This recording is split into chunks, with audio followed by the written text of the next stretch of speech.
Conference में बहुत बहुत स्वागत है। मेरे साथ आज की इस प्रेस कॉन्फ्रेंस में आदर्श पाल जी जो हमारे प्रदेश संगठन मंत्री हैं वो मेरे साथ मौजूद हैं, और रंजीत उप्पल जी जो जिला अध्यक्ष हैं यहाँ से, वो मेरे साथ इस प्रेस कॉन्फ्रेंस में मौजूद हैं। जो बदलती हुई परिस्थितियाँ हैं, जो कुछ दिन पहले भारतीय जनता पार्टी 400 पार का नारा दे रही थी और एक नैरेटिव एस्टेब्लिश करने की कोशिश कर रही थी, वो परिस्थितियां अब पूरी तरह से पलट गई हैं और भारतीय जनता पार्टी को 40 के लिए भी संघर्ष करना पड़ेगा। चीज़ें उस दिशा में जा रही हैं।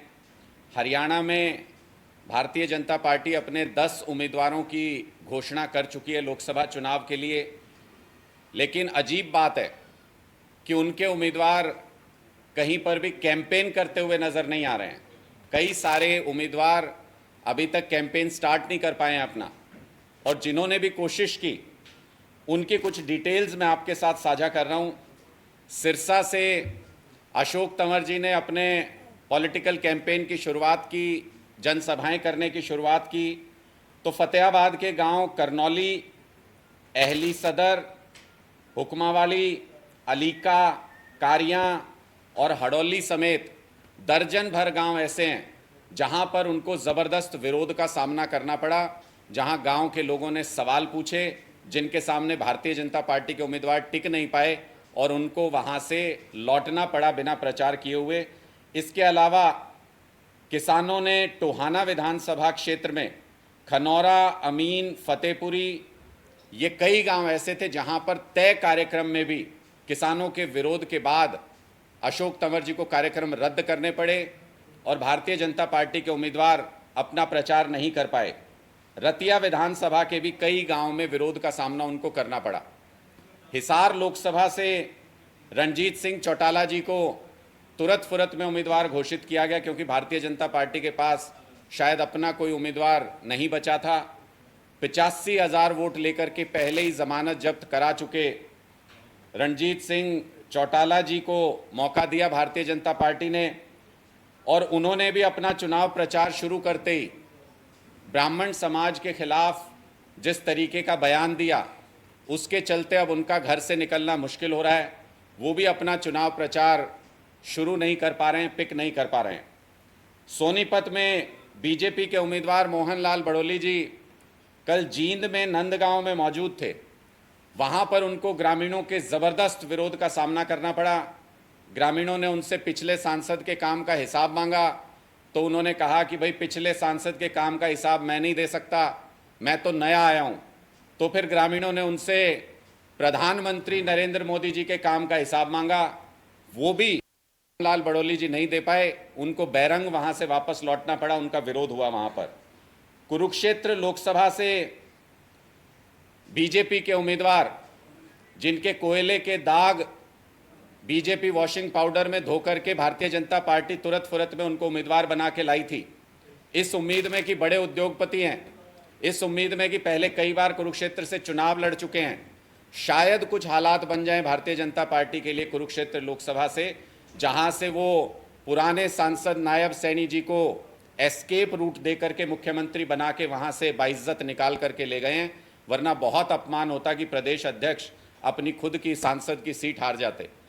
उन नवीन जिंदल जी को भी कलायत के अंदर जब वो पार्टी कार्यकर्ताओं के कार्यक्रम में पहुंचे, तो भारतीय जनता पार्टी के कार्यकर्ताओं के ही ज़बरदस्त विरोध का सामना करना पड़ा, और वो भी अपना कैंपेन, गांव में प्रचार अभियान शुरू नहीं कर पा रहे हैं। उनका भी किसी तरीके से अभियान का मोमेंटम नहीं बन पा रहा है। फरीदाबाद लोकसभा क्षेत्र में कृष्णपाल गुर्जर जी के ऊपर वायदा खिलाफी का आरोप लगाते हुए मोहाना गांव के ग्रामीणों ने उनका ज़बरदस्त विरोध किया कुछ दिन पहले ही। तो इस तरीके से हम हरियाणा में जिस तरफ भी देखते हैं वहां हमें नज़र आता है कि जिन भी उम्मीदवारों ने भारतीय जनता पार्टी के चुनाव प्रचार की शुरुआत करने की कोशिश की, उनको ज़बरदस्त विरोध का सामना करना पड़ रहा है। मोदी की गारंटी नाम के पोस्टर जहां भी जा रहे हैं ग्रामीण उनको फाड़ रहे हैं। जगह जगह गांव में पोस्टर लगाए गए हैं कि यहाँ पर भारतीय जनता पार्टी के किसी भी नेता की एंट्री बैन है, यहाँ पे प्रचार नहीं करने दिया जाएगा आपको। ऐसी स्थिति हरियाणा के अंदर बन रही है। और बाकी इनके जो 5 उम्मीदवार हैं वो अभी तक चुनाव प्रचार में नजर ही नहीं आए हैं, अनाउंसमेंट होने के एक सप्ताह से ज़्यादा समय के बाद भी।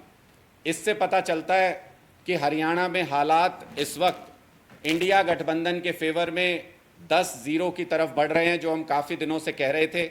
और लगभग यही हालात चाहे आप राजस्थान में देख लीजिए, चाहे आप गुजरात में देख लीजिए जहां पे इनके 2 कैंडिडेट टिकट छोड़ के भाग गए, चाहे आप जम्मू कश्मीर में देख लीजिए या आप दिल्ली के अंदर देख लीजिए, भारतीय जनता पार्टी जिस नॉर्थ इंडिया से ज़बरदस्त मैंडेट लेकर के पिछली 2 बार से चुनाव जीतती रही है, वहाँ पर इस बार इनका ज़बरदस्त विरोध हो रहा है। इसलिए हम ये कह रहे थे कि 400 पार का नारा बुलंद करने वाली भारतीय जनता पार्टी को इस वक्त 40 पार के लाले पड़े हुए हैं। ये बहुत विकट स्थिति में फंस गए हैं। भारतीय जनता पार्टी के सारे कार्ड इन दिनों उल्टे पड़ रहे हैं। इन्होंने अरविंद केजरीवाल जी को जेल के अंदर डाला, इनको अब समझ नहीं आ रहा है कि अंदर रखें या बाहर निकालें, ना उगलते बन रहा है ना निगलते बन रहा है। संजय सिंह जी को जमानत मिल गई, जिनको ये लोकसभा के चुनाव के दौरान जेल के अंदर ही रखना चाहते थे। संजय सिंह जी को जमानत मिलना आम आदमी पार्टी के प्रत्येक कार्यकर्ता के लिए बेहद भावुक पल भी था और एक ऊर्जा से भरा हुआ क्षण भी था। पार्टी पूरी ताकत के साथ दोबारा से मैदान में है, संघर्ष के लिए तैयार है और इंडिया गठबंधन को भी ज़बरदस्त ऊर्जा संजय सिंह जी के जमानत पर बाहर आने से मिली है, जिसकी वजह से भारतीय जनता पार्टी के सारे इक्वेशन, सारी गणनाएं फेल हो गई हैं। भारतीय जनता पार्टी को समझ नहीं आ रहा है कि चुनाव प्रचार करें तो करें कैसे। ऐसी स्थिति में हम ये स्पष्ट करना चाहते हैं कि भारतीय जनता पार्टी साम दाम दंड भेद अपना कोई भी तरीका इस्तेमाल कर ले, इस लोकसभा चुनाव में सीधे नरेंद्र मोदी जी का, पहले ये मनगढ़ंत कहानियां बनाते थे भाई खट्टर का विरोध है और मोदी जी से कोई परहेज नहीं, लोगों को ऐसे ऐसे स्लोगन्स लाया करते थे। अब इन्होंने खट्टर साहब को हटा के देख लिया, अब की बार सीधा विरोध मोदी जी की देश विरोधी नीतियों का है। मोदी जी ने जो पिछले 10 साल में देश को बर्बादी के कगार पर पहुंचा दिया, बेरोजगारी को चरम पर पहुंचा दिया, इलेक्टोरल बॉन्ड का जो पूरा कच्चा चिट्ठा निकल के आया है उसमें पता चला कि दूसरों पर आरोप लगाते रहे कि इन्होंने शराब घोटाला किया, इन्होंने शराब घोटाला किया, और शराब घोटाले के मुख्य अभियुक्त से खुद ही भारतीय जनता पार्टी ने 60 करोड़ रुपए की रिश्वत ले ली और उसको जेल से बाहर निकलवा दिया। इस तरह के तमाम तथ्य अब पूरे देश के सामने हैं और पूरे देश में खासकर नॉर्थ इंडिया में ज़बरदस्त विरोध मोदी जी की नीतियों का हो रहा है। इस बार भारतीय जनता पार्टी को हरियाणा से 10-0 से हरा करके भेजेंगे, ऐसा हमारा प्रण है, हमारा संकल्प है और हरियाणा के लोग इसमें पूरी तरह से सार्थक तौर पर इंडिया गठबंधन के हर उम्मीदवार की मदद भी करेंगे। आपके कोई प्रश्न है तो आप पूछ सकते हैं। ये आम आदमी पार्टी या कांग्रेस के जो कैंडिडेट्स हैं उनकी जीत पे या उनके प्रचार पे तो खुश होना अच्छा लगता है, ये जो बीजेपी के लोगों का विरोध हो रहा है इस पे आम आदमी पार्टी खुश क्यों हो रही है? आम आदमी पार्टी ये पूरे देश के समक्ष रखना चाहती है कि जिस तरीके से भारतीय जनता पार्टी नैरेटिव बना करके, पैसे का इस्तेमाल करके झूठी कहानियां लोगों के बीच में बेचना चाहती है कि मोदी जी की पॉपुलैरिटी आसमान पार कर गई है, ज़मीन से बहुत दूर हो गई है। दरअसल भारतीय जनता पार्टी, ज़मीनी हकीकत आज के दिन में ये है कि भारतीय जनता पार्टी का हर जगह पर विरोध हो रहा है, उनकी नीतियों का विरोध हो रहा है। और जब भारतीय जनता पार्टी से इस कदर नाराज़ हैं लोग तो एक ऑप्शन तलाश रहे हैं। जब तक इंडिया गठबंधन नहीं बना था, लोग इस बारे में कन्विंस नहीं थे कि उनके पास एक मजबूत ऑप्शन है जिसको भारतीय जनता पार्टी के खिलाफ चुना जा सकता है, जिसको भारतीय जनता पार्टी के खिलाफ वोट दिया जा सकता है। लेकिन इंडिया गठबंधन बनने के साथ ही लोगों को वो ऑप्शन नजर आने लगा है। चुनाव में वोट की अब 2 ही ढेरियां रह गई हैं, एक अंधभक्तों की है जो भारतीय जनता पार्टी को वोट देंगे और एक देशभक्तों की है जो इंडिया गठबंधन के साथ एकजुट हो रहे हैं। तो इसलिए भारतीय जनता पार्टी के चुनाव प्रचार का हर फेलियर इंडिया गठबंधन की कामयाबी की तरफ इशारा करता है। इसलिए हमने पूरे देश के सामने और हरियाणा की जनता के सामने ये स्पष्ट किया कि आपके साथी के अलग अलग हिस्सों में भारतीय जनता पार्टी के उन उम्मीदवारों का विरोध कर रहे हैं, मोदी जी की उन नीतियों का विरोध कर रहे हैं जिनसे पिछले 10 साल से वो त्रस्त से आम जनता को दरकिनार किया उनकी भावनाओं को आहत किया पूरे 10 साल तक, उनको वही सिला जब वो गांव में प्रचार करने के लिए जाएंगे तो उनके साथ वही सिला होगा, उनको वही जवाब मिलेगा, उसी तरह की बेरुखी का सामना करना पड़ेगा। राणा साहब, आप लगातार कह रहे हैं कि बीजेपी का फेल हो रहा है, आपके गठबंधन के साथी तो कैंडिडेट भी अनाउंस नहीं कर पा रहे, क्या वजह मानते हैं? सही समय पे सही जगह पे कैंडिडेट्स का अनाउंसमेंट किया जा रहा है। गठबंधन में भारतीय जनता पार्टी स्थिति नहीं है भारतीय जनता पार्टी जैसी कि पहले उम्मीदवार घोषित कर दें और अब नीचे नीचे खुसर पुसर चल रही है कि हरियाणा के अंदर कई भारतीय जनता पार्टी के उम्मीदवारों को बदलने की चर्चा चल रही है। ऐसी स्थिति इंडिया गठबंधन में नहीं है।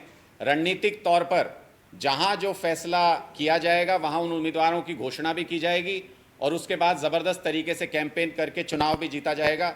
हमने कुरुक्षेत्र में सबसे पहले उम्मीदवार घोषित किया था, स्ट्रेटेजी का हिस्सा था, लेकिन भारतीय जनता पार्टी को यह खौफ था कि इस बार इस पूरे क्षेत्र में वाइप आउट हो जाएंगे पूरी तरह से भारतीय जनता पार्टी के तमाम उम्मीदवार।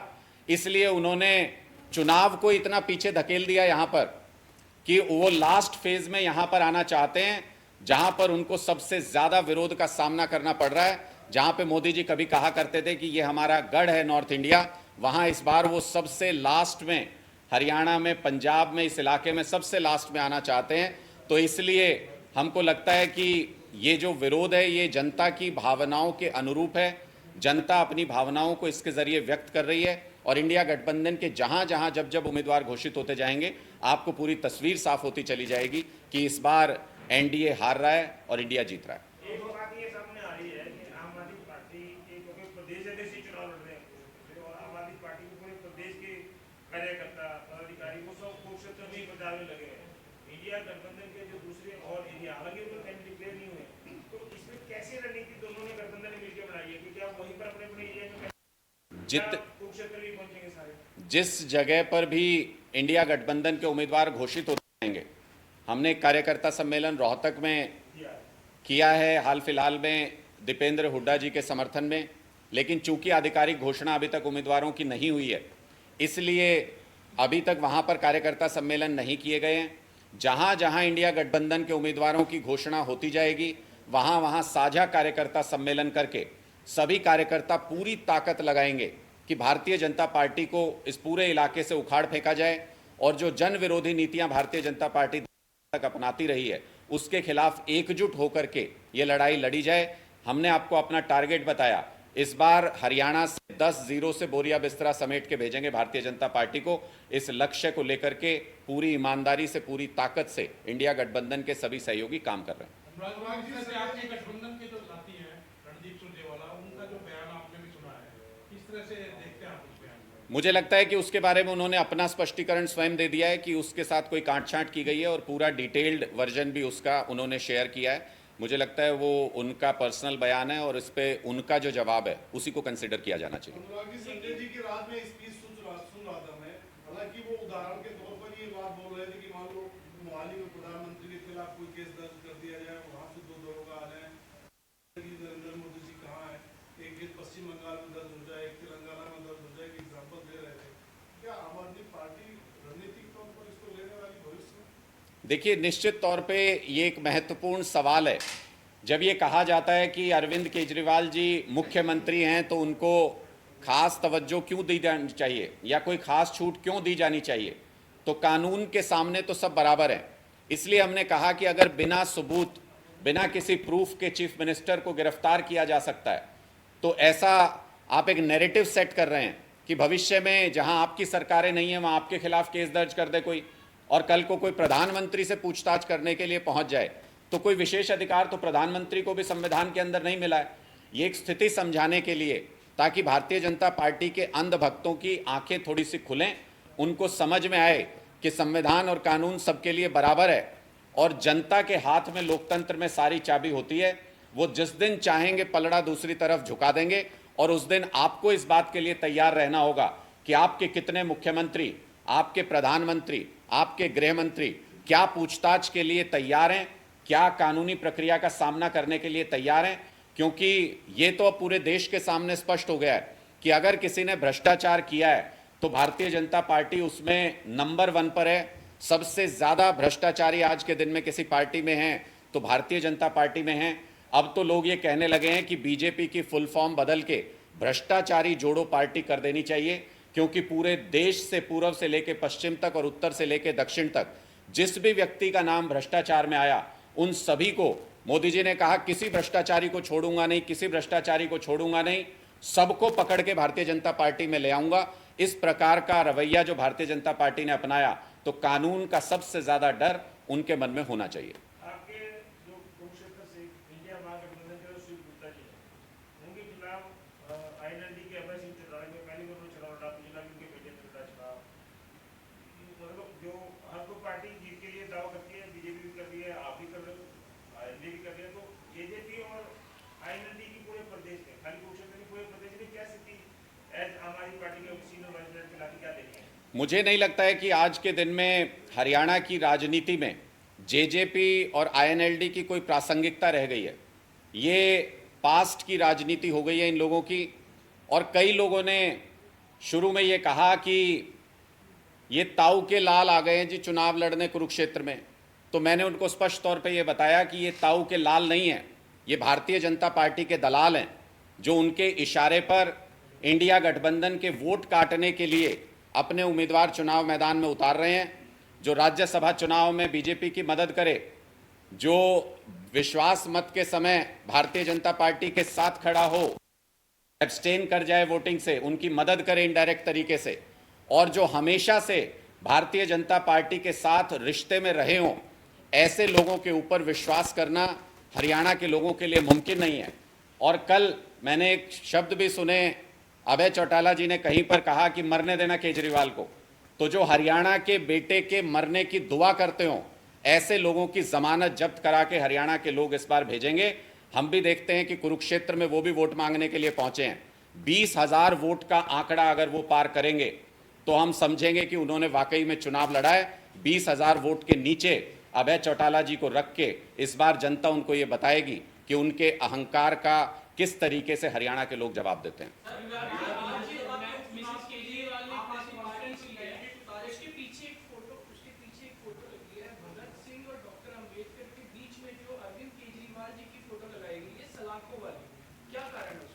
देखिए, स्पष्ट तौर पर पूरे देश के अंदर आज के दिन में इस बात को लेकर चर्चा है कि सबसे ईमानदार व्यक्ति जिसने लोगों को बिजली, पानी, स्कूल, अस्पताल देने के लिए संघर्ष किया, जिस पे पिछले 2 साल तक जांच करने के बाद भी आज तक भारतीय जनता पार्टी एक चवन्नी की बरामदगी नहीं करा पाई, ऐसे व्यक्ति को अगर राजनीतिक कारणों से सलाखों के पीछे भेजा जाता है, तो पूरे देश को यह तस्वीर देखनी चाहिए कि आने वाले समय में, मैं कल मोदी जी का बयान भी पढ़ रहा था कि 75 साल हमने नागरिक अधिकारों के बारे में बात करने में बर्बाद कर दिए, अगले 25 साल सेक्रीफाइस के हैं, अगले 25 साल तक अपने नागरिक अधिकारों को भूल जाइए।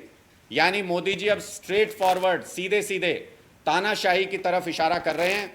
ऐसे तानाशाही सोच को, ऐसे तानाशाही व्यक्तित्व को लोग जवाब दे सकें और ईमानदार व्यक्ति का क्या हाल तानाशाही में होता है वो देख सकें।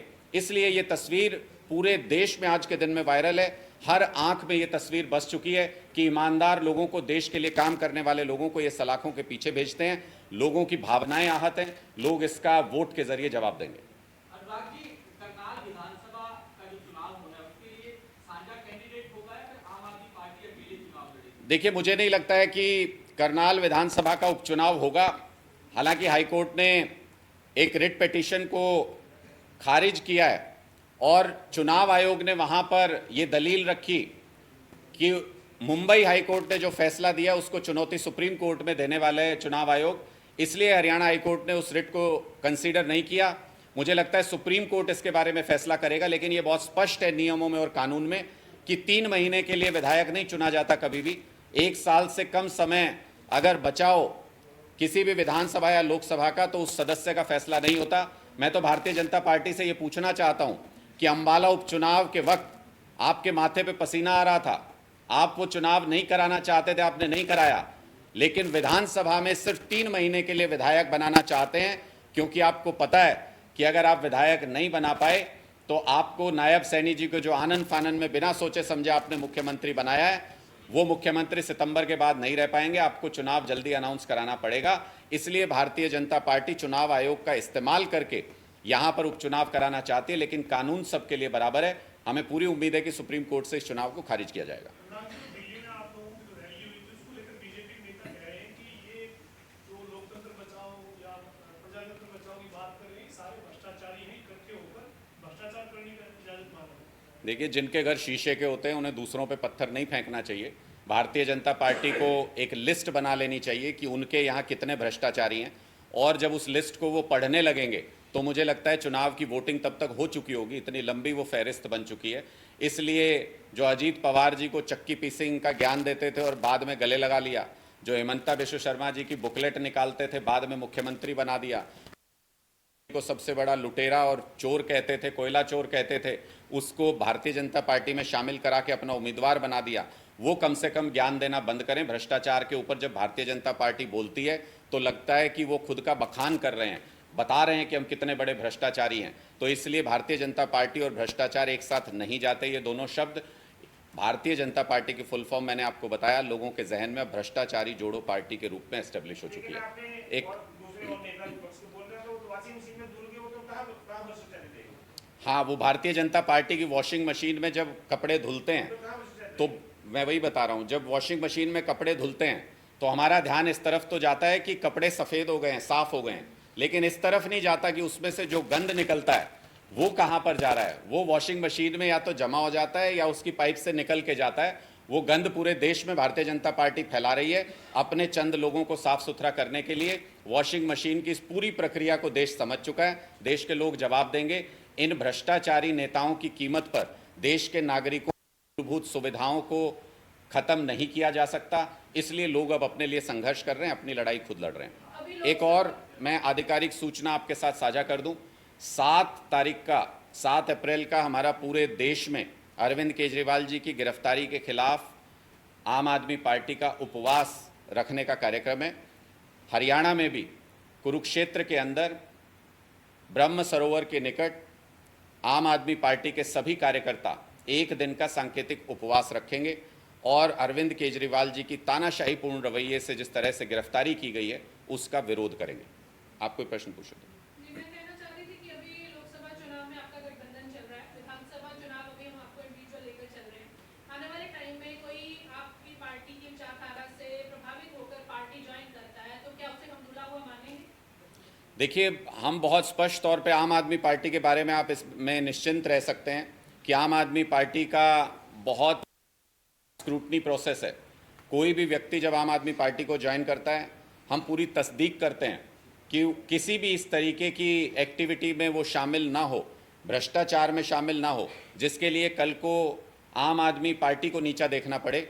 इसलिए इस बात के लिए निश्चिंत रहिए कि आम आदमी पार्टी में जो भी लोग जुड़ेंगे वो देश की भलाई के लिए, वो मजबूती के साथ ईमानदारी की लड़ाई को आगे बढ़ाने के लिए जुड़ेंगे। उनमें कोई ऐसी शख्सियत शामिल नहीं होंगे जिनके ऊपर इस तरीके के भ्रष्टाचार के बड़े कोई इस तरीके के आरोप लगे हुए हों, जिनके ऊपर किसी जांच में कुछ साबित हुआ हो। ऐसा कोई व्यक्ति आम आदमी पार्टी में शामिल नहीं होगा। हरियाणा के मंत्री कह रहे हैं कि आप अरविंद केजरीवाल को नैतिकता के आधार पर अब इस्तीफा दे देना चाहिए, वो जेल में चले। ये कौन से मंत्री हैं जी? जैसे नेता एक तो मैंने सुना था कि पूर्व शिक्षा मंत्री ऐसा कह रहे थे, अगर मैंने ठीक सुना तो। वर्तमान कृषि मंत्री। हाँ, मैं यही बताना चाहता हूँ कि पहले तो नैतिकता के आधार पर उनको नया मंत्री नहीं करना चाहिए था। बताइए, कंवरपाल गुज्जर जी तो नहीं, उन्होंने कहा तो वो बयान उन्होंने ही दिया था। कंवरपाल गुज्जर जी को मैं ये कहना चाहता हूँ कि दूसरों को नसीहत देने से पहले उनको अपनी नैतिकता दिखानी चाहिए। उनको नया मंत्रालय स्वीकार नहीं करना चाहिए था। उनको समझ नहीं आया कि वो विधानसभा में एक आंकड़ा पढ़ नहीं पाए थे। वो जिस तरीके से एक छोटी सी बच्ची के सवाल का जवाब नहीं, वोकेशनल एजुकेशन से संबंधित, इसलिए भारतीय जनता पार्टी ने ये माना है कि शिक्षा से आपका कोई लेना देना नहीं, इसलिए शिक्षा मंत्री पद से आपको हटा के फेंक दिया गया। अगर थोड़ी भी नैतिकता होती तो नया मंत्रालय स्वीकार नहीं करते। लेकिन कहते हैं कि गैरत उनमें होती है जिनके अंदर कोई हिम्मत होती है मुकाबला करने की, या जिन्होंने कुछ लोगों का प्यार हासिल किया हो अपने दम पर। ये बेगैरत लोग हैं, हाथ जोड़ के जो मिलता है उसको स्वीकार कर लेते हैं। मैं इतना भर कहना चाहता हूँ। थैंक यू जी।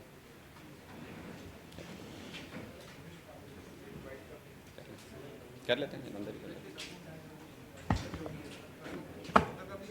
जैसे आपको